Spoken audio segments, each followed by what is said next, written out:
Psychology in Seattle. Hey, deserving listeners. Today I'm going to answer your emails, so let's get into it. This first email is from an anonymous patron. She writes, I'm a lesbian, and my family of origin was extremely religious, homophobic, and abusive. When I was 17, I ran away, and I more or less have nearly no contact with my family. My whole life has been extremely traumatic. My attachment style is highly disorganized, and my attachment injuries are painful and profound. Ever since I was a young teenager, I have been attracted to fictional stories of siblings becoming lovers, not simply in a sexual way, but in a romantic, truly devoted way, although I do find the sexual aspect titillating. I have 3 sisters, but I have never felt attracted to them. And in fact, the thought of seeing my sisters that way repulses me. So my attraction to this narrative is completely fictional. It's not something I have discussed with my therapist, as I'm still learning to trust her, and we're working together on developing a secure attachment. How much I love this narrative is extremely shameful to me. It feels like I don't have whatever instinct people have that immediately tells them that it's gross, like I'm missing some kind of common sense button. I want to be reassured that I'm not wrong or gross. I also want to gain the ability to find it repulsive so I can be like everyone else. End of email. There's nothing wrong with you, anonymous patron. It's a common fantasy.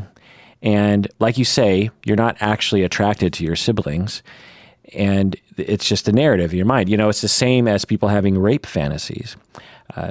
There's a vast chasm between the fantasy and the reality. And people who have people have fantasies about being raped or about raping other people.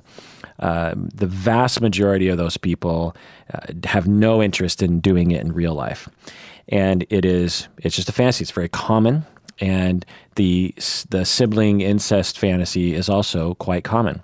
You know, everyone has at least one taboo sexual fantasy, if not multiple, right? Whether it's rape fantasy or incest fantasy, cheating, cuckold, having sex with your doctor, having sex with your teacher, bondage, having sex in front of other people, etc.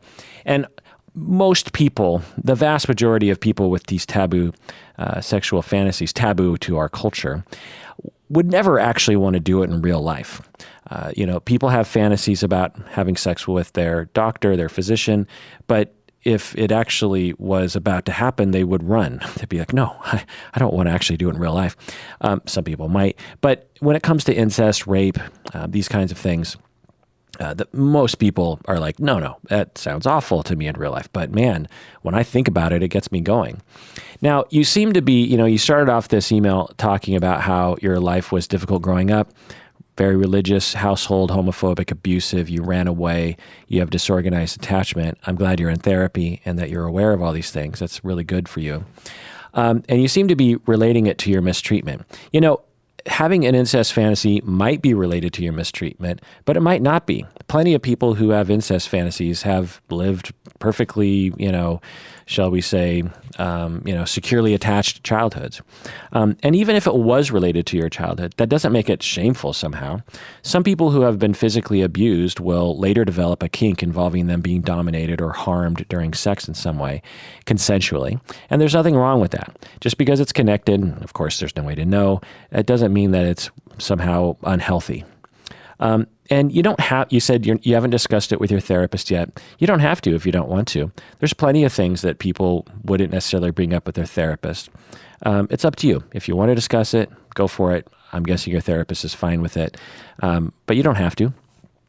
And I'm really sorry if you're getting ridiculed by other people. I think you're in your longer email, I think you were saying that people were not receptive for your fantasy, meaning that you would share this fantasy and go like, am I crazy? And other people would ridicule you for that. And I'm really sorry you're getting ridiculed. It's the same as being ridiculed for you being lesbian. And I'm sure you've experienced that before. People will say that there's something wrong with you because you're lesbian. Well, that that's not true because there's enough of a cultural notion that the homophobia is the silly part of the fence. And the people who are lesbians are normal. They're fine. Well, it's the same with incest fantasy or any kinky fantasy or any kink for that matter. Consensual kinks are fine. And people on the other side of the fence will ridicule the kinky side. And the people who are ridiculing and who think that it's somehow deviant or something, they are out of step with reality. And so we can look at them and say that we feel sorry for them. They're probably beating themselves up for whatever kinks they have, and they're use it through projection attacking you. My hypothesis is that kink fantasies like this, incest fantasies like this, it doesn't have anything to do with the actual incest act itself, because as you talk about, you don't want to actually have sex with your siblings. In fact, it repulses you. But the fantasy really turns you on. So it has to do with symbolism or associations. Possible associations with an incest fantasy is that you have to really love each other to cross that line. For two siblings to have sex with each other, they really have to truly love each other to cross that line. So it's not the incest itself, the actual incest itself that turns you on in all likelihood, because like you said, you don't actually want to have sex with your siblings. It's that dedication that turns you on. Siblings have a special bond. They're always siblings. They're family members forever, right? It's like you share a history together. You grow up together. You play toys together. It's never ending. It's a very special bond. And to have a romantic relationship in that within that association. So, remove the fact that they're siblings from the equation. So let's say that the two people were best friends growing up, and they were neighbors, and they were childhood friends. And before they, had romantic or sexual feelings, they were very good friends. And they later develop a romantic and sexual relationship. Well, that has certain associations with it, right? I don't know, there's a certain cozy feeling you get from that because you're very comfortable together, and you are familiar with each other's homes and families. And you'll probably always be connected because you grew up together. You have a similar history. You know each other. It's a safe environment. And so I'm guessing that all of those associations are very appealing to you. And obviously that makes sense because given your mistreatment by your family and your disorganized attachment, you're looking for something that sort of really intensifies that secure attachment and that really is very appealing to you. It's appealing to everybody, but for whatever reason, your brain locked into that. And it's totally functional to have fantasies like this. There's nothing dysfunctional about it. There's nothing shameful about it. You're totally fine. Lots of people have it. Don't worry about it. Okay, so let's go on to another email. But actually, before we do that, let's take a break. And at this break is if you're not a patron of the podcast, this is going to be the end of this episode.